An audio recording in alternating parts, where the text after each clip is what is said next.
Hola, bienvenidos a Encuentro Informativo. Ante tantos cambios en el gabinete, vamos a estar hablando con Gabriel Solano justamente de la economía que se viene de la mano de Batakis. También con los reclamos que se vuelven cada vez más comunes entre famosos, futbolistas y demás por cuotas alimentarias, vamos a analizar de la mano de Cintia Velázquez todo lo que se puede reclamar y lo que no se puede reclamar en concepto de alimentos. Y para cerrar, de la mano de mi amigo Hernán Cachadurian, vamos a hablar de la reconciliación entre Rial y Ventura. Así comienza Encuentro Informativo. Es algo muy lamentable, ¿no? Porque pensar que hace 2 años nos decían que era el frente de todos, se abrazaban, se besaban, que iban a terminar con la herencia matrista, que iban a llenar la heladera, y ahora ¿quién se hace responsable de eso? Entonces, mientras nos entretenemos con las peleas, con si agarraste la lapicera, si la lapicera tenía tinta, no tenía tinta, hay una realidad, y yo no sé si ustedes lo notan, pero todo el mundo te pregunta, ¿qué va a pasar? ¿Van a devaluar en la calle? Te digo, la gente común te consulta, tiene miedo. Aprovechan este momento de crisis y de angustia para ver cómo se posicionan ellos, no cómo resuelven los problemas de la Argentina. Y esta es una realidad, así que estamos todos con una angustia increíble mirando el portón verde a ver si viene alguna novedad. Pero el peronismo está discutiendo poder. El presidente de la Nación lleva 48 horas sin hablar, sin expedirse acerca de esta cuestión, sin hacer ningún anuncio él. Y evidentemente Cristina no solamente echó al ministro de Economía, sino que puso a la reemplazante, ¿no?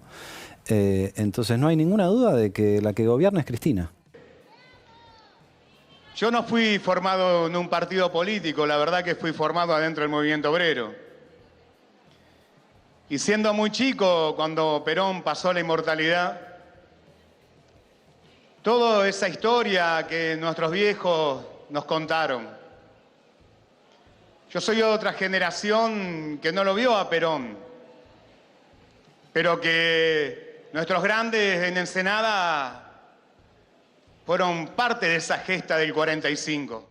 Yo te diría que lo que yo señalo como la casta, sí, en este momento están tanto del oficialismo como la oposición, la pseudo-oposición, están muy preocupados. ¿Están preocupados?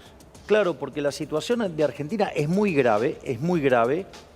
Argentina tiene un desequilibrio que es peor que el que hubo en el Rodrigazo. Yo creo que el panorama es negro para la clase trabajadora, para los sectores populares, si no se desarrolla una lucha que modifique este rumbo, que insisto, es un rumbo de sumisión al FMI. Hoy asume la nueva ministra de Economía de la Nación, Silvina Batakis.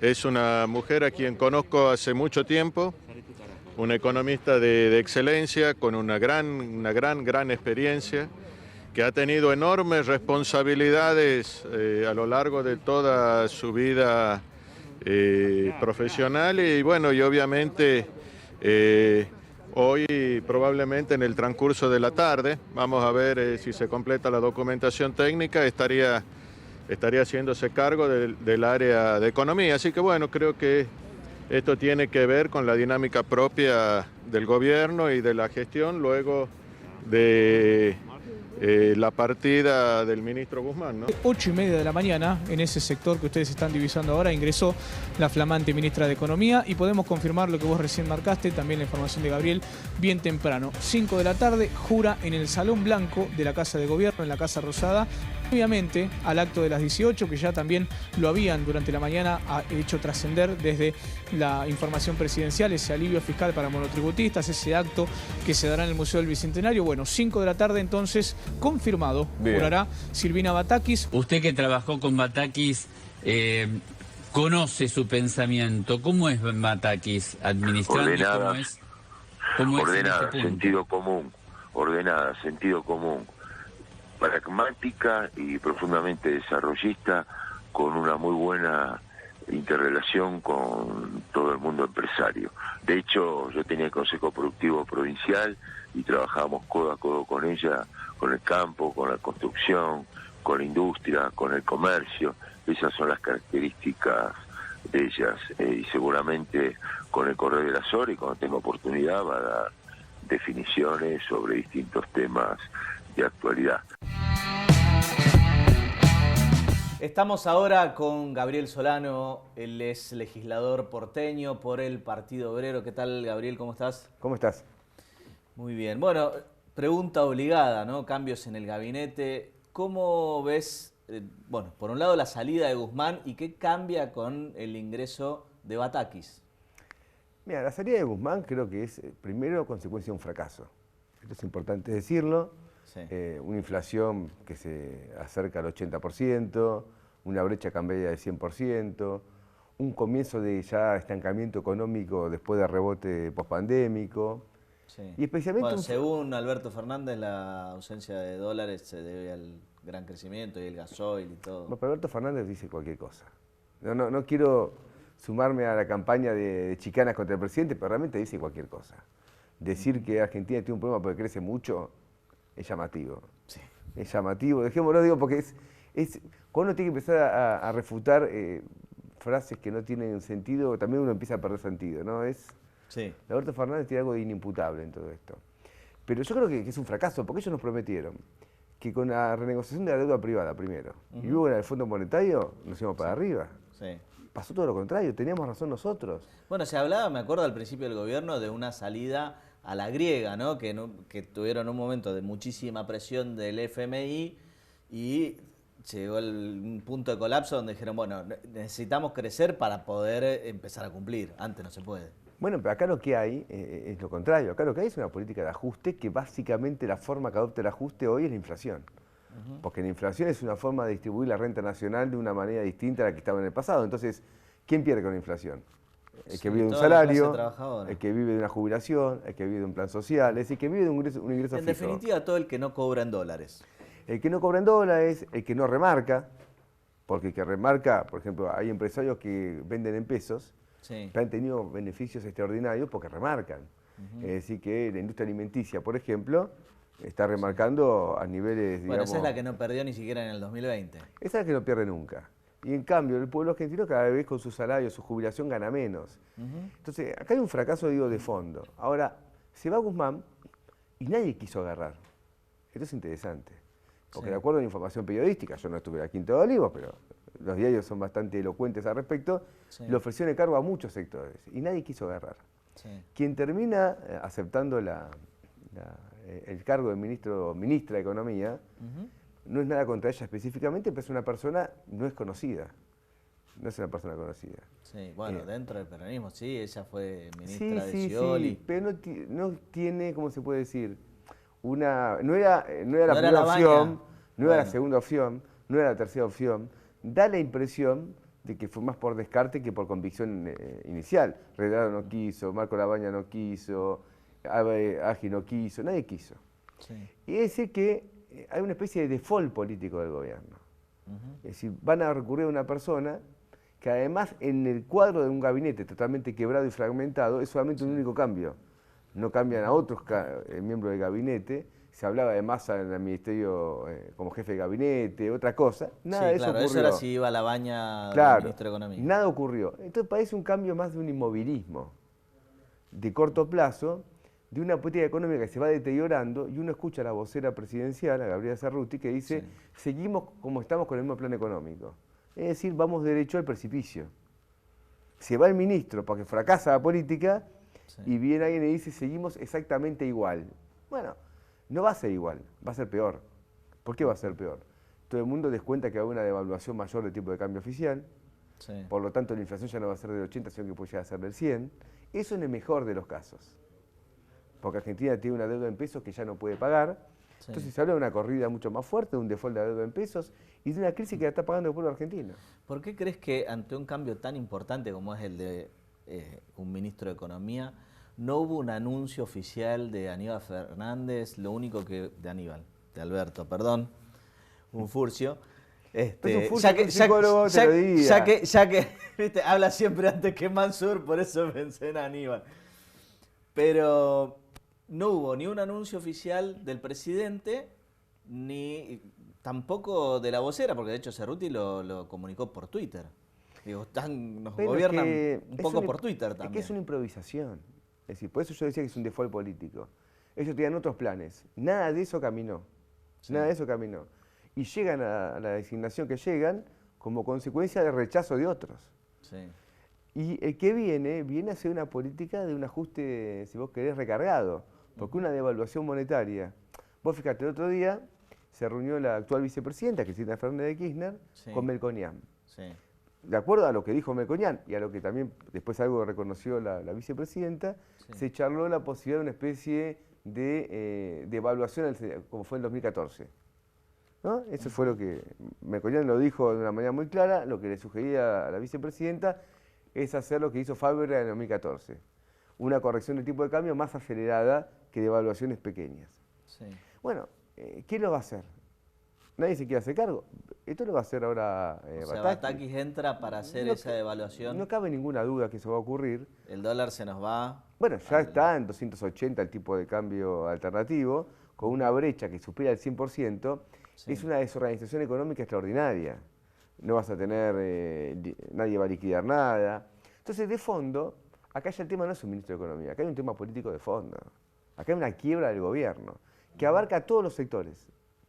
También abarca a la vicepresidenta, que la vicepresidenta quiere despegarse, pero mira qué cosa, no puede despegarse del todo, porque quien asume ahora el cargo parece estar más identificada que con ella y con Alberto Fernández.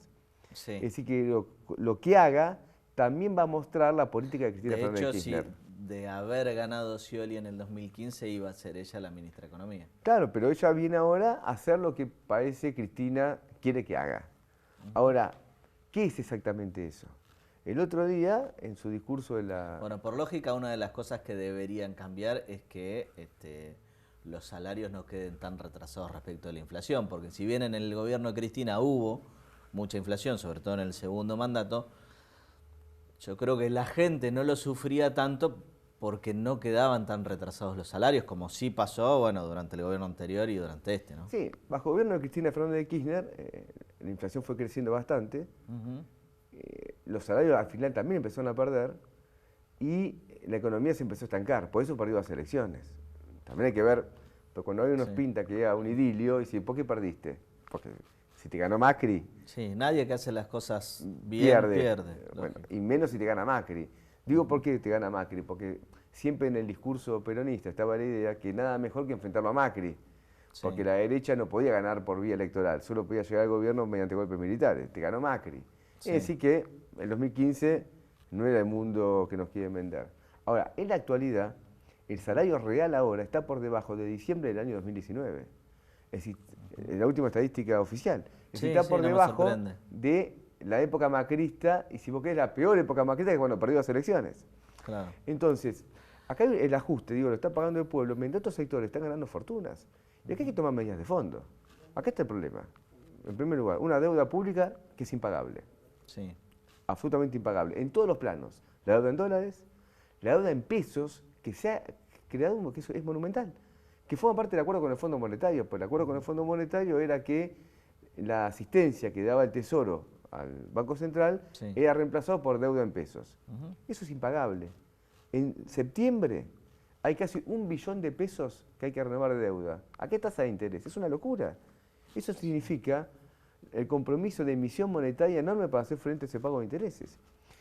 El presidente había dicho que iba a terminar con la LELIC para aumentar a los jubilados. Sí. Bueno, los jubilados no tienen un mango.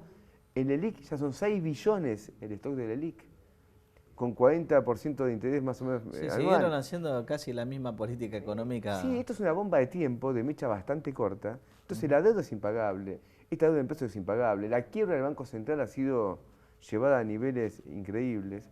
Entonces hay que tomar medidas completamente distintas. A este gobierno le queda 1 año y monedas ya para que termine el mandato. ¿Vos pensás que a pesar de... Ese es el constitucional. Sí. El real no se sabe. Ahí va la pregunta. ¿Vos pensás que existe un riesgo de que el gobierno no termine el mandato, sea por un estallido social o porque la presión haga que termine renunciando? Y sí, creo que el gobierno está en una situación muy comprometida. Sí, aparte cada vez se van más ministros de Alberto y entran ministros de Cristina, con lo cual hay un momento donde... Sin que Cristina diga que tampoco este es su gobierno. Se pone ministros, pero tampoco se hace cargo de los resultados de sus propios ministros. Entonces, acá hay una sensación de que el gobierno se está jugando las últimas cartas, pero que son cartas demasiado débiles para enfrentar la crisis que existe.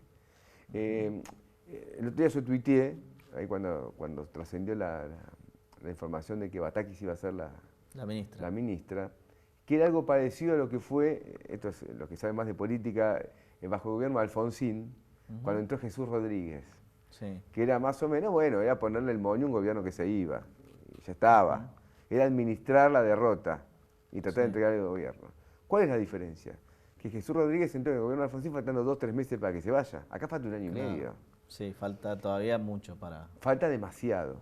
Y Batakis no es un cuestionamiento a su figura en personal, no es una persona que tiene una densidad, un volumen político que viene a cambiar nada. Viene a administrar esta crisis, pero falta 1 año y medio. Y en el medio vos tenés una deuda que yo decía es impagable, una inflación que se te va rápidamente a 3 dígitos en el marco de una devaluación un poco más fuerte. Un error y se va a 3 dígitos. Cuando Melconian habló con Cristina hacerlo en el 2014, en el 2014 la inflación era del 20, devaluaron se fue a 40. Ahora es del 80, devaluás y te va a 140. A 140 con salarios, que está muy mal. Y una cosa importante, el otro día Cristina dijo algo que yo quiero llamar la atención a los laburantes. Ella criticó las paritarias. Dijo, estuve hablando con dirigentes sindicales que quieren paritarias, en cambio Hugo Porjaski, que estaba ahí, que es una suma fija. Del relato que ella hacía, la impresión que daba es que ella quería sumas fijas y no paritarias. Lo digo porque una de las medidas que se pueden estar discutiendo es congelar las paritarias, una especie de pacto social que todo el mundo sabe fracasan, devaluamos, congelamos precios y salarios, y después solo se congelan los salarios y no los precios. No, porque en Argentina cada vez que se anuncia congelamiento de precios y salarios, el único precio que se congela es el salario. El precio de los fideos, de la manteca, todo de la leche, todo sigue subiendo o no hay. Sí, aparte acá el dólar sube, los precios suben. El dólar baja, los precios suben de vuelta. O sea, es una cosa impresionante. Por eso, entonces acá hay un proceso especulativo enorme. ¿Y qué medida de fondo nosotros planteamos? ¿Y qué se puede hacer para cortar con esa especulación permanente? Bueno, por eso, acá hay un problema de poder político, porque nosotros no tenemos un plan económico para que aplique este gobierno. Este gobierno define intereses determinados. Acá hace falta cambiar el poder político y con él cambiar el plan económico. Pero nosotros, ¿qué haríamos si gobernásemos? Primero, esta deuda este pacto con el FMI hay que anularlo completamente. Es un fracaso, ya está claro que fracasó. Segundo, acá hay que ir a fondo en el sistema financiero. Es parte del problema, no es parte de la solución. Argentina tiene una fuga de capitales que es extraordinaria y eso destruye la moneda nacional. Entonces tenemos que terminar con esta fuga de capitales. Nosotros planteamos que el sistema financiero pase a manos públicas y evitar esta fuga de capitales enormes que la llevan adelante los grandes empresarios, no el laburante, porque ¿quién va a comprar dólares hoy si la gente está ganando $300, $400? No, y al que le sobra algo le debe sobrar, no sé, para comprar $100. $100 y lo hace, quien lo hace bajo el impulso de protegerse frente a la inflación. Sí, porque y aparte porque por la historia que trae este país la gente se refugia. El problema no es el que compra $100. Acá lo que ha habido es una fuga exorbitante de dinero, considerando que Argentina tuvo, en el lapso de la crisis económica que tenemos, un superávit comercial enorme. ¿Dónde está esa plata? ¿Dónde está esa plata? Se la han fugado. O sea, Argentina tuvo un superávit comercial enorme, porque subió mucho los precios de lo que Argentina vende, y esa guita no está. Entonces vos tenés que... Después tenés el problema del comercio exterior.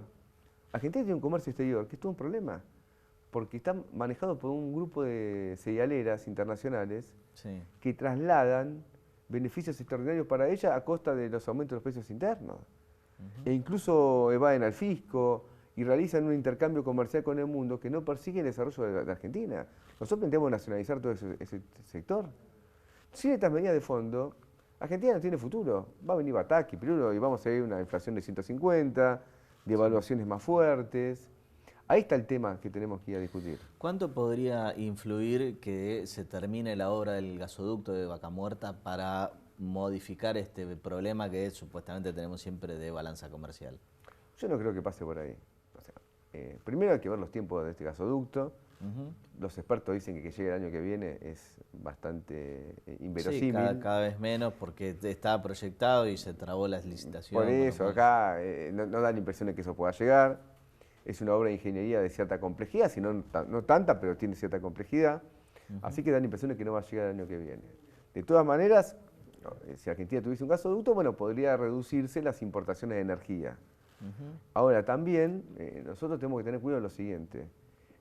Los que proyectan una Argentina de cada 20 o 30 años como una Argentina con matriz energética, creo que se equivocan como salida para un país. En el mundo está lleno de países que tienen como estructura fundamental la energía y no son países ricos. Y empezando por Venezuela. Por Venezuela, por países árabes, no son. Es decir, en estructuras atrasadas, ese tipo de matriz dominante puede llevar a la quiebra de toda la industria argentina. Entonces, ojo de querer transformarnos en un país que venda soja, un país que venda gas o petróleo. Y después una cosa más, hay que ver cómo se maneja también el problema de la renta de esa petrolera y gasífera, porque nosotros tenemos una exploración que lo esencial tiende a ser exploración no convencional. Que si bien es cierto, se han reducido los costos de esa exploración en relación al pasado, todavía son más altos que la exploración convencional. Si mañana bajase el precio internacional porque la guerra cobra otro sentido, y bueno, esos proyectos siguen viables, también hay que verlo eso, ¿no? Bien.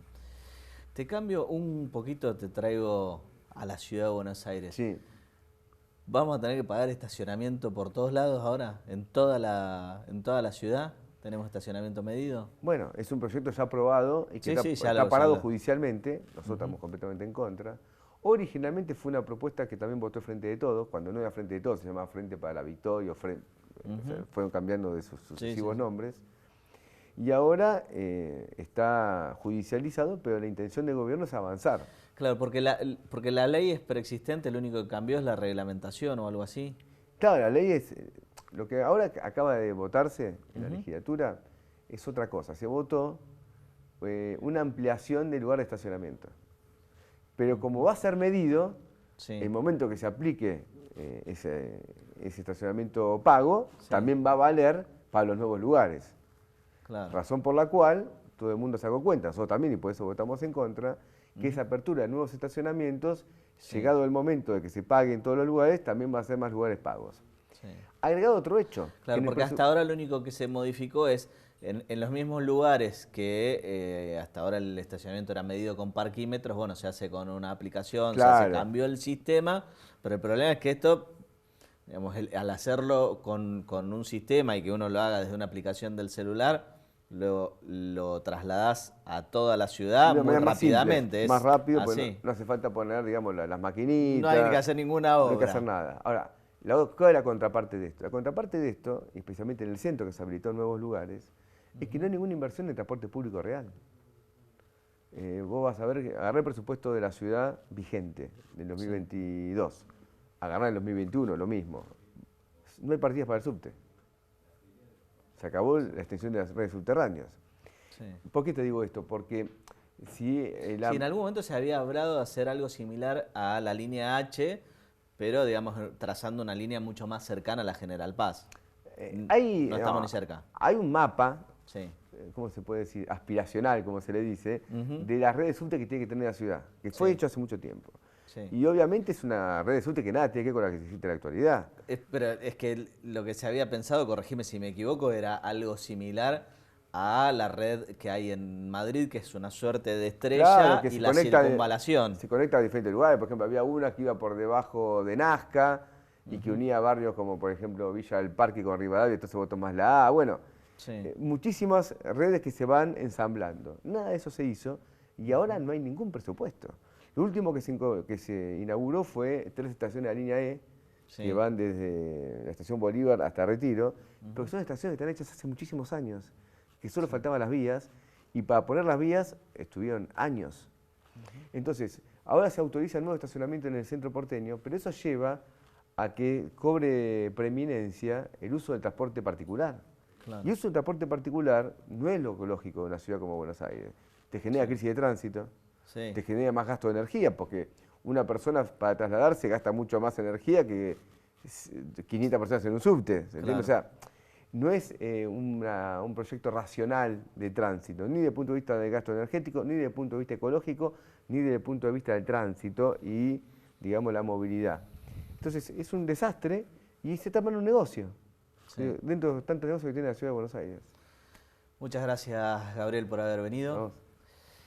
Nosotros ahora vamos a pasar a la lucha de los famosos por la cuota alimentaria. Mirá. Ahora que nombraste a Maxi López, justo ayer me hicieron un comparativo con Wanda y Maxi, que si bien Maxi nunca ha pagado, o si pagó fue sobre el final, o después terminaron arreglando por una casa, lo que Maxi le tenía que pagar a Wanda, que nunca pagó, eran 56.000 pesos mensuales por hijo. ¿Sí? O sea, habría que hacer la cuenta. ¿De cuántos dólares eran hace 10 años? Claro, digo, esto es, imagínate que en este caso Camila Homs está pidiendo 7.500.000 pesos por mes. Londra tiene que arreglar la suma de dinero que va a pagar por la cuota alimentaria. En un primer momento se habló de 200.000 pesos. 200.000 pesos que iba a pagar Pablo Londra, Rocío Moreno. La verdad que esta cifra fue muy criticada, de hecho por mucha gente, porque decía, ¿cómo Londra, que factura tanto dinero, le va a pagar a sus hijas 200.000 pesos por mes? Bueno, tiene que ver también con el estilo de vida y demás. A partir de esta polémica de los 200.000 pesos, habló el doctor Mauricio D'Alessandro. Recordemos que quien representa a Rocío es la doctora Ana Rosenfeld. Y en la cuarentena, como estuvo acá, las veía 2 veces por semana. Que iba a tu casa, ¿no? En ese momento. Exactamente, porque mis hijas no se mueven, mis hijas son de riesgo, yo no la dejo moverse. Bueno, y las veía 2 veces por semana y te daba algo de guita, te pasaba la cuota alimentaria. Ahora me pasa... No, en ese momento, primero ordenemos, ¿en la cuarentena te dio guita? ¿Te ayudó en algo? Sí, la mitad de la mitad de que firmamos. Exactamente. La mitad de la mitad de la mitad. Exactamente, la mitad de la mitad de la mitad. ¿Y eso se acumula, te lo adeuda, tu abogado lo reclama, la justicia no hace nada? La ejecución ya la pueden buscar. Y lo que yo tengo entendido es que la justicia tomó la determinación de imponerle a Eduardo Ford un monto que ese monto no se estaría respetando. Exactamente, Carlitos. Es decir, a mí vos ya sabés que en las cuestiones de familia prefiero que todo se mantenga dentro de lo que es el expediente. Este es un expediente que lleva bastante tiempo y que todo, absolutamente todo ha transitado en tribunales. Lo que pasa es que cuando la justicia da una orden y no se cumple, a veces, y esto pasa frecuentemente, estas cuestiones pasan frecuentemente, no alcanza con los intereses, más allá de que sea una deuda de valor. Estamos con la doctora Cintia Velázquez, abogada especialista en temas de familia. Quiero preguntarte primero que nada, bueno, ahí estuvimos viendo distintos reclamos de famosos y todo esto que se suele ver en la tele. Y a mí me gusta a veces un poco, bueno, educar para que la gente no piense cosas que no son o que escuchan la tele y que no tienen que ver con la realidad. Primero que nada, ¿qué es lo que se puede reclamar en concepto de alimentos? Gracias por la invitación, antes que nada, y gracias por permitirme aclarar estos temas.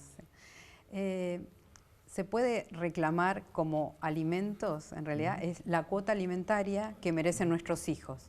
Para reclamar tenemos que pensar qué es lo que necesitan nuestros hijos o quien vaya a reclamar alimentos para vivir. El Código Civil, que se sancionó en el 2015, es muy claro con esto. Tiene artículos que nos enuncian, pero lo podemos ampliar. Cuando el Código Civil habla de manutención, se refiere a varios rubros, ¿sí? A varios ítems. Cuando vienen las mamás o a veces los papás a verme al estudio, yo le digo, bueno, pensá en tu hijo desde que se despierta o vamos para atrás desde que está durmiendo. ¿Qué necesita? Necesita sábanas, una cama, la luz, eso que es manutención. Porque todos dicen alimentos, lo que necesita para comer. En comida nada más. No, pero también necesitamos educarlos, también necesitamos asistirlos en la salud, también necesitamos que tengan diversión. Eso es un ítem que nunca se incluye y está reconocido por diversos tratados internacionales, ¿sí?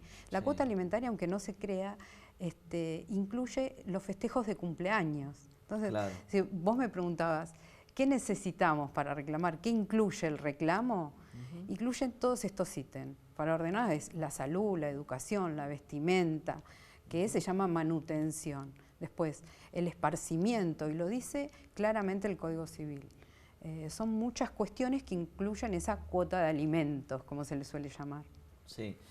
Ahora, Justamente, con los famosos, con los futbolistas en general, lo que sucede es que van y dicen, pero gana no sé cuánto y le pasa tanto a los hijos. ¿Hasta dónde, digo, si existe algún parámetro objetivo para explicarle a la gente, hasta dónde corresponde que la cuota obedezca a los ingresos, o si se cubren todas las necesidades, bueno, no hay por qué seguir subiendo, aun cuando, porque cuando pensamos en un futbolista como el caso de Paul, que tanto se está hablando, es alguien que obviamente gana una millonada en euros seguramente, y es probable que si lo pensamos en función de lo que gana, cualquier cosa que pague va a parecer poco. Sí. Bueno, para contestarte tu pregunta, tenemos como que dividirlo esto. El Código Civil también se refiere a esto, o sea que si leyéramos este código, que es muy claro, vuelvo a repetir, del 2015, tendríamos la solución a diario. Sí. Pero yo suelo dividirlo en dos conceptos. Tenemos ahí la plaquita. La placa, claro, nos está mostrando lo que te comentaba recién, el tema de lo que incluye la cuota de alimentos, la manutención, la educación, el esparcimiento, la vestimenta, la habitación, la asistencia por gastos de enfermedad y los gastos necesarios para adquirir una profesión. O sea, de atrás para adelante, la educación, la salud, la habitación, el festejo del cumpleaños en esparcimiento, el ir a comer algo afuera, todo eso tiene que ver. Claro, pero lo que vos me preguntabas sobre esta moda de los jugadores o los reclamos de los famosos, que últimamente lo tenemos en la TV, a mí me gustaría dividirlo de dos formas, de cómo lo habla el Código Civil. Por un lado, el Código Civil nos dice que los padres tenemos la obligación y el derecho de criar, educar y mantener a nuestros hijos según nuestra fortuna, ¿sí? ¿Eso qué significa? Que sería hasta lo que ganamos, ahí podrían entrar los jugadores de fútbol. No obstante, el Código dice que tenemos la obligación y el derecho de satisfacer, ¿sí?, las necesidades de los menores. Y esto es muy interesante, porque el satisfacer las necesidades, ¿qué necesita nuestro hijo para vivir, como decíamos recién? ¿Hasta qué monto? Pero nuestro hijo se lo genera solo, se acostumbró solo a ese buen vivir en algunos casos o mal vivir en otro, sino que es que convive con nosotros, con el grupo familiar, hasta que el grupo familiar se disuelve por voluntad de los padres. Y el Código Civil también nos da la solución. Dice que el menor debe seguir teniendo el mismo estilo de vida que tenía cuando los padres cohabitaban, ¿sí?, convivían. Con lo cual ahí tenemos parámetros como para decir, bueno, ¿es el porcentaje del sueldo del papá o son las necesidades del menor? Y bueno, ahí tenemos distintas soluciones también. Cuando tenemos un papá que trabaja en relación de dependencia, indudablemente tenemos que calcular un porcentaje del salario del progenitor alimentante, puede ser el papá o la mamá, para que se transforme en cuota alimentaria. De lo contrario, tenemos que calcular las necesidades del menor, que son estas que la plaquita recién enunciaba. Y también otra de las cuestiones es que justamente de lo que se calcule como el valor de todo lo que el menor necesita o los menores necesitan, también son ambos progenitores los que tienen que contribuir, porque esa es otra de las creencias más comunes. Me vas a tener que pagar todo. No, en realidad siempre va a ser un porcentual mayor o menor de ese todo. Por supuesto, es así tal cual vos lo acabas de describir. El Código Civil también nos dice que son ambos progenitores los que tienen que contribuir a la manutención, ¿sí?, de los menores. No obstante, el Código Civil también reconoce las tareas domésticas del progenitor conviviente. Lo vamos a decir así en neutro, porque puede ser la mamá o el papá. Da distintas soluciones. Puede ser que quien no conviva con el menor tenga que aportar una cuota alimentaria. Y puede ser que quien no conviva con el menor no aporte la mayoría de la cuota alimentaria. Lo que conocemos normalmente es que el progenitor no conviviente es quien aporta la cuota alimentaria. Ahora, aclaremos ahí. ¿Aclara el 100%, aporta el 100% o aporta un porcentaje? Bueno, lo primero que hoy nos está diciendo es que aporta en relación a sus ingresos, que el Código Civil también lo dice. De acuerdo al ingreso de cada progenitor es lo que va a contribuir a la manutención del menor. Ahora, también aporta calculando el tiempo que el menor pasa con cada uno. Tenemos parejas que los menores pasan una semana con cada papá, con lo cual ambos deberían ahí aportar a los gastos comunes. Por ejemplo, colegio, por ejemplo, salud. Y ahí se compensan muchas veces. Claro. Tenemos distintos casos. Ahora, yendo otra vez al tema de los famosos. Como bien vos decías, me vas a tener que pagar. Bueno, hay que calcular primero las necesidades de esos menores, a qué colegio van, el monto de la cuota, los gastos que tienen de salud, los gastos que tienen de alimentación, de vestimenta, de esparcimiento, que por supuesto no van a ser igual que a los de menores en otras condiciones económicas. Sí, claro. Con lo cual, está claro que en el caso de los hijos de un futbolista no es descabellado pensar que las vacaciones sean en el Caribe o qué sé yo, o en los Alpes, o porque la realidad de esa gente es totalmente diferente de la gran mayoría de la población. Exacto, y porque mamá y papá se pelean y se separan, se terminan esas vacaciones, no deberían terminarse. Ahora, mamá y papá se separan y solamente uno de ellos aporta para que continúe este nivel de vida, no, deberían aportar los dos. Ahora, distinto es si hablamos de compensación económica, porque tal vez lo que no sabemos, que el trasfondo de los acuerdos que hoy se están hablando, tiene que ver también con una realidad que es una compensación económica, que por acompañar a su pareja hay alguno de los dos que deja de trabajar, entonces ahí se generaría... Sí. La compensación económica es porque alguno de los dos cónyuges relegó en cierta medida su propio futuro económico, su propia carrera, su trabajo, para ser el que estaba más tiempo en casa y que no necesariamente obedece no tiene nada que ver con lo que conocemos como alimentos. Y contame un poco, justamente, cuando una persona, no es el caso de justamente los que tienen abogados para elegir, la gente, si tiene que iniciar el trámite para reclamar la cuota alimentaria, ¿cómo tiene que hacer? Aquí hay dos posibilidades. Quienes tienen medios, como vos bien dijiste, y quienes no lo tienen. Sí. Tanto en Capital Federal como en Provincia de Buenos Aires el trámite debe ser expeditivo.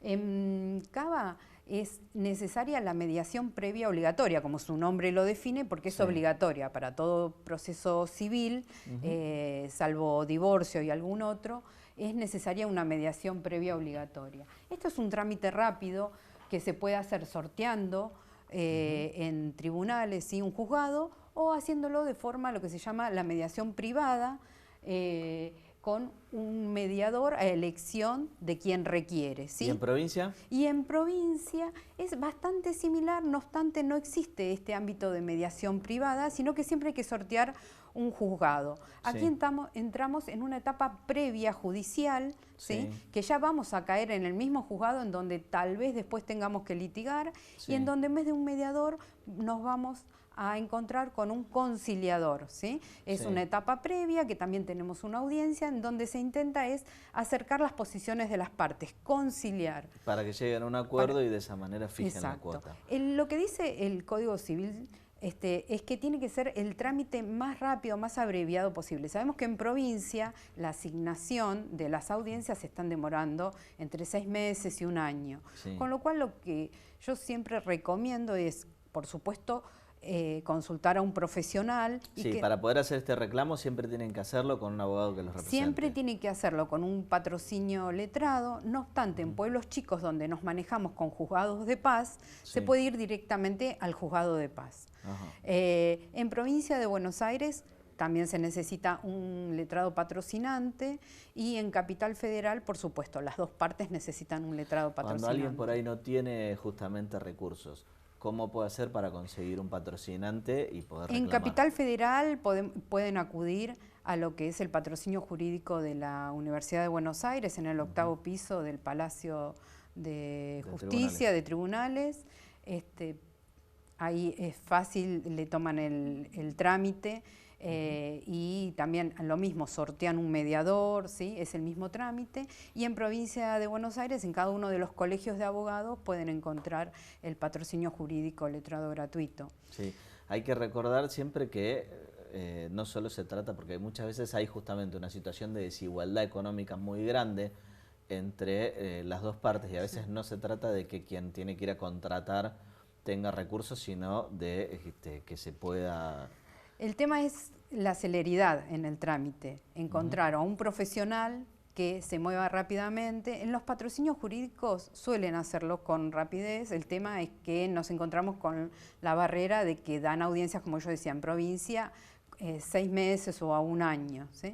No obstante, si uno tiene los datos del otro progenitor, se puede ir acordando, ¿sí? Acercando las partes, haciendo también acuerdos entre particulares y después llevarlos a homologar al juzgado que se sorteó. Eso es totalmente posible. El tema es tener la cuestión clara y saber que nuestros hijos tienen derechos y que hay que reclamarlos. Eso es fundamental. La semana pasada salió un informe en provincia de Buenos Aires donde sobre 6.400 mujeres, el 40% decía que no recibía la cuota. La verdad que en estos tiempos es que salga de una parte institucional está buena, pero nos hace abrir los ojos sobre lo que falta trabajar y educar, como vos decías al principio, sobre estos trámites que se pueden comenzar rápidamente, ¿sí? Y llevar adelante con la voluntad de quien reclama los alimentos. Eso es fundamental. Hoy, en los tiempos que corren, se pueden notificar al papá, no hace falta que sea por un oficial de justicia, sino se puede pedir autorización para notificarlo por WhatsApp, ¿sí? Enviarle una carta documento. Eso fue una innovación bastante importante, digo, en la justicia, que suele resistirse a los cambios, digo, los expedientes hasta... De hecho, en realidad hoy no los vemos, pero siguen siendo en papel y se siguen cosiendo o agregando de una manera manual. Una de las grandes modificaciones o cosas positivas que trajo la pandemia fue que se flexibilizó mucho el tema de las notificaciones. Digo, hoy en día todo el mundo tiene celular, todo el mundo tiene WhatsApp, y habilitar las notificaciones por WhatsApp me parece que ha sido un gran avance. Un gran avance en pandemia fue. Toda crisis, ¿no?, trae cuestiones buenas, y esta fue una. El posibilitar, como vos decías, las notificaciones, que sean más, con más celeridad. Ahora, el tema de reclamar los alimentos hoy también tiene grandes avances, porque yo te contaba de que a partir del 2015 tenemos un nuevo código. Bueno, el código también habla de que se pueden fijar alimentos provisorios. Entonces, una persona... Yo no suelo hablar solo de mamás, ¿no?, que son la mayoría de quien reclaman los alimentos, pero porque tengo muchos clientes también, papás. Pero quien reclama el alimento no se puede oír con que dentro de 1 año me dieron una audiencia en 6 meses. Tiene que reclamar la fijación de alimentos provisorios. Claro. Eso es inmediato. Y además porque crea un crédito, porque si quien está obligado al cumplimiento no lo hace, ya estás fijándote un crédito a favor. Que también lo podemos llevar al tema de los famosos, o sea, todo esto que están diciendo que incumplen, se puede reclamar. Si hay un acuerdo formalizado, ese incumplimiento se puede reclamar. Bien. Cintia, muchísimas gracias por venir. Nosotros ahora vamos a pasar a nuestro segmento Cholulo de la mano de Hernán y vamos a hablar de la reconciliación entre Rial y Ventura. Mira. Frente a este cuadro de situación donde aparecía un embarazo muy complicado y un embarazo que ella presentó como de mellizos, que después se convirtieron en gemelos, que después termina con la pérdida de uno de los chicos. En ese estado, digamos, de situación donde se habían corrido los límites, a mí me dio cosa dejarla sola en esta parada. Es un día fácil para intrusos en general. Cuando digo intrusos digo todos. Digo mis compañeros de panel, la producción, los chicos que están detrás de cámara, que son parte de intrusos obviamente. Y particularmente para mí. anduvieron ya circulando algunos rumores hoy a la mañana. Yo no quise hablar nada antes, porque me parece que el lugar para hablar era este. Quiero decir que lo que voy a contar es absoluta decisión mía personal. Y ayer tomé la decisión de pedirle a mi amigo, a Luis Ventura, que diera un paso al costado en Intrusos. Sé Y que de verdad no lo vi, de verdad que no lo vi. No es una cuestión de posición, todo. Ya a mí el Martín Fierro no me provoca nada. Los premios siempre son repartidos, quedar bien con todo. Tiene que haber un Martín Fierro para los programas de espectáculo. Eso también. Eso está claro. Ahora que no estoy yo, lo tendría que hacer. Ahora, claro. Claro, pero de verdad lo digo. Porque ahora que Sí, no estamos. y bueno, me odian en Aptras en cola para odiarme. Fue idea de Ventura, no querés porque se lo llaman. ¿Cómo vas a decir no puedo votar? Y después votás por... Perdón, él votó polémica en el bar, él laburó ahí. Pero yo con Ventura, yo lo quiero mucho a Ventura. Y él a mí también. No sé si hoy necesitamos estar juntos. Yo lo quiero, es un tipo que no voy a dejar de querer nunca. Nunca lo dejé de querer. Y él puede decir las cosas de mí, a mí me divierten. No me ofende. ¿No te duelen? No, porque sé quién es el gordo, lo quiero. Y él me quiere a mí, y sé que lo dice para lastimarme, solamente para joderme un rato. En el fondo no... ¿Y por qué crees? ¿Está dolido? Sí, como estoy yo también, pero somos dos boludos. Pero lo quiero de verdad. Y estamos ahora con mi amigo Hernán Cachadurian para hablar justamente de dos amigos que tras muchos años de estar peleados, distanciados, bueno, ahora se volvieron a arreglar. Yo espero que nunca lleguemos a eso, para empezar, ¿no? Después de más de 30 años de amistad. No me molestaría tener algo, bueno, no, igual no me gusta el camino que recorrieron. Claro, porque fueron 8 años realmente. Pero tuvieron mucho éxito. Y sí, en realidad para mí, te digo, toda esa pelea es para cámaras, ¿no? Es así como para fomentar... Justo uno de ellos arranca un programa, ¿no? Claro, exacto. Este lunes arrancó Rial en C5N y justamente esta foto se dio el viernes pasado, trascendió el viernes pasado, cuando Ventura tuvo que conducir Intrusos, que era el ciclo del que fue expulsado, digamos, por Rial. Sí. Todo esto, ¿Por qué lo había echado? Bueno, esto viene, te digo, justamente iba a eso, ¿no? Porque es una locura todo esto. En el 2014, en Intrusos estalla la bomba de que Luis Ventura va a tener un hijo extramatrimonial con la ex vedette Fabiana Liuzzi, ¿no? Con quien él tenía encuentros cada vez que iba a Carlos Paz. Eso a espaldas obviamente, de su esposa Estelita y de sus hijos. Sí. El matrimonio oficial sería. Sí. Bueno, ella queda embarazada, pero ella tiene problemas de hipertensión, etcétera, etcétera. Y a Ventura eso le supondría también un escándalo tremendo, ¿no? Al rey de los escándalos, que le caiga un escándalo sería como la paradoja más grande del mundo. Entonces, ¿qué pasó? Empezó a relatar cómo fue todo en Intrusos. De hecho, tuvo una pelea muy grande con Beto Casella en radio, se dijeron de todo. Ajá. Y en Intrusos empezó a contar todo y se atrevió, en un momento que era muy diferente al actual, a mencionar que le había sugerido a Liuzzi que aborte, ¿no? Entonces hubo una panelista que se fue de ahí totalmente descolocada por la idea.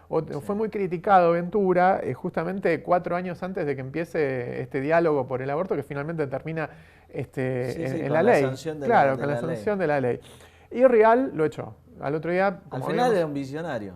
Claro, bueno, no sé si está para tantas ironías porque después nos empiezan a llegar mensajes por Instagram, ¿no? De gente que se enoja por una u otra cosa. La cuestión es que Aventura lo echa de un día para el otro sin explicación, no le da ni tiempo de que se despida a cámara ni nada, en un ciclo que lo habían levantado juntos 12, 14 años antes, más o menos, 15 años antes. Sí. Así que bueno, queda Rial solamente al frente, Ventura queda al mando de la revista Paparazzi, que era de Rial dentro de la editorial Atlántida, y al poco tiempo también lo echa. Entonces, ¿qué pasa? Ventura queda como boyando alrededor de todos los ciclos de chimentos o ciclos periodísticos que hay en el canal desde entonces, y Rial sigue al frente de Intrusos hasta el año pasado, hasta el 2020 que renuncia, en enero del 2021 renunció. Y que quiso hacer un programa político y duró... Sí, porque Rial sigue con esa idea. Yo trabajaba en un diario en el que Rial se enojaba porque le decíamos el chimentero. Y en realidad nosotros le preguntamos, bueno, ¿cómo querés que te digamos? Periodista político. Y nos matamos de risa, claramente, porque si vos tratás de asociar, es como que Gustavo Silvestre el día de mañana diga, bueno, voy a conducir Intrusos. Te matás de la risa, o sea, es una cosa natural. Y Rial está con esa idea de conducir un programa político hace, no sé, 10 años, lo hacía en ese programa de Ciudad Gótica Radial, ¿no? Y ahora, bueno, empezó este programa en C5N, que es tipo un magazine que va a la misma hora que Intrusos. Entonces, y tiene, digamos, panelistas polémicos. Tiene a Abraham Catelli, ¿no? Quería llevarse a una de Los Ángeles de la Mañana, que se llama Estefanía Berardi. Es muy raro la selección de elenco que hace, y todo recuerda claramente a TV Nostra, que fue el ciclo que hizo el año pasado, que estuvo 2 meses. 5 minutos. Sí, 2 meses creo que duró, se cansó y se fue y dejó a todo el mundo ahí colgado. Tuvo mucho rating en el primer programa. Sí, porque estaba Morla. Porque estaba Morla, justo, o sea, era la primera nota después de que había fallecido Diego.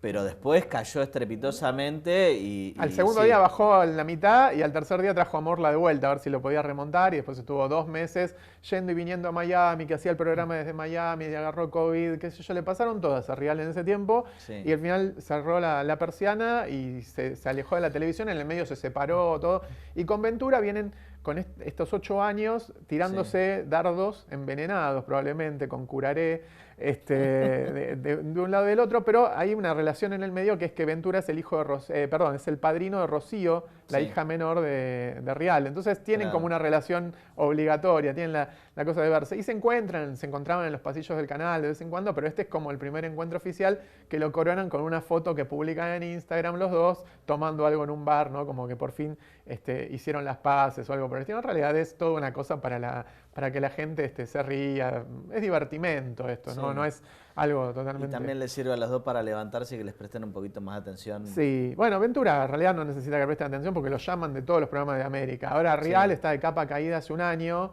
ahora volvió e intenta demostrar que no está muerto y ese tipo de cosas. Vamos a ver qué dice el público, ¿no? Sobre todo que cae en una señal, ahora tiene que levantarla el mediodía de C5N, porque C5N venía de liderar las señales de noticias hace 1 año y medio, 2 atrás, y viene cayendo estrepitosamente y ya lo superó TN por un amplio margen, digamos.